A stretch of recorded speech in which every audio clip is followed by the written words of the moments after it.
রাহমাতুল্লাহি ওয়া তাআলা ওয়া বারাকাতুহু। ওয়ালাইকুম আসসালাম। আশা রাখি সম্মানিত যাত্রীগণ সকলে ভালো আছেন আল্লাহর রহমতে। আলহামদুলিল্লাহ ভালো আছি। সকলে আপনারা কেমন আছেন? আমরা এখন পবিত্র মক্কা ছেড়ে চলে যাচ্ছি সোনার মদিনার দিকে, সফরে যাচ্ছি। সুবহানাল্লাযী সাখখারা লানা হাযা ওয়া মা কুন্না লাহু মুকরিনিন ওয়া ইন্না ইলা রাব্বিনা লামুনকালিবুন। সম্মানিত যাত্রীগণ, কথাগুলো খুব লক্ষ্য করে সবাই শুনেন, সবাই খুব শুনেন। আল্লাহ তাআলা যেন আমাদের সফরকে নিরাপদ করেন, বলেন আমিন। আল্লাহ রাব্বুল আলামিন আমাদেরকে যেন সোনার মদিনার পবিত্রতা রক্ষা করে তোলার তৌফিক দান করেন, আমিন। আমরা মুসাফির হালতে আছি, আমরা এখানে যত ভালো দোয়া করব প্রত্যেকটা ভালো দোয়া কবুল হবে। সফরের অবস্থায় কিন্তু অনেক কষ্ট করতে হয়, বুঝছেন? সফর কিন্তু সুখের জিনিস না, সফর মানেই কষ্ট।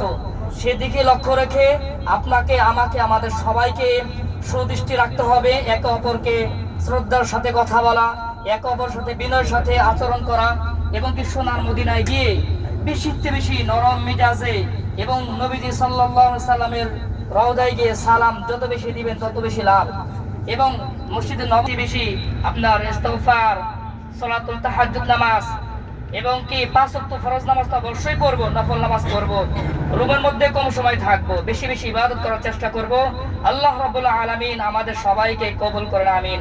ঢাকা হজ কাফেলার সাথে এবং কি আরো সংশ্লিষ্ট কাফেলা, আমার শ্রদ্ধেয় প্রিয় বন্ধুবর মাওলানা আলী হোসেন সাহেবের সাথে যারা আছেন, আমরা উভয়ে একত্রে বলতেছি, আমরা আপনাদের কল্যাণকামী, আমরা আপনাদের শুভাকাঙ্ক্ষী। আমরা চাই আপনাদের সফরটা তো নিরাপদ হোক, সুন্দর হোক, ভালো হোক, সেদিকে আমরা চিন্তা ভাবনা করি, একেবারে পরামর্শ করতেছি। তারপর মানুষ মাত্রা ভুল হওয়া স্বাভাবিক। আমাদের আচরণে, কথাবার্তায় যদি কষ্ট পেয়ে থাকেন, ক্ষমার নজর দেখবেন ইনশাআল্লাহ তাআলা। আর হায়াত কখন তার শেষ কেউ বলতে পারবে না। আমি গত 2 দিন আগে, বুঝছেন, একটা হোটেলে গিয়েছিলাম। লোকটা মাত্র উমরা করে বাসায় গেছে। তো হোটেলের যে মালিক, তার সাথে আমি কথা বলতে গেছি। উনি বললেন যে একটু আগে একজন লোক মারা গেছে, বুঝছেন। ইন্না লিল্লাহি ওয়া ইন্না ইলাইহি রাজিউন। লোকটা ছিলেন ইন্ডিয়ান, তো মাত্র উমরা করে গেছে। এই জন্য দেখেন, বারটা ছিল সোমবার, বুঝছেন, সোমবার ছিল ওই দিনকে। তো হায়াত কার কখন শেষ কেউ বলতে পারবে না। তো এমন একটা সফর আছেন, আল্লাহর ঘরে মুসাফির আপনি, অত্যন্ত গুরুত্বপূর্ণ একটা সফর। হ্যাঁ, এই সফরের মধ্যে যদি কেউ চলে যায় তাহলে খুশনসিব, কি বলেন মাওলানা? এটা ভালো।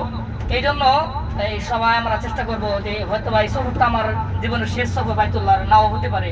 এই জন্য যে কদিন আমরা মদিনাতে থাকবো, খুব বিনয়ের সাথে থাকবো ইনশাআল্লাহ। আমরা যদি কোনো কিছু আমাদের ভুল দেখেন বা কোনো কিছু সমস্যা মনে করেন, আমরা বিনয়ের সাথে কথা বলে সেটাকে সংশোধন করে নেব।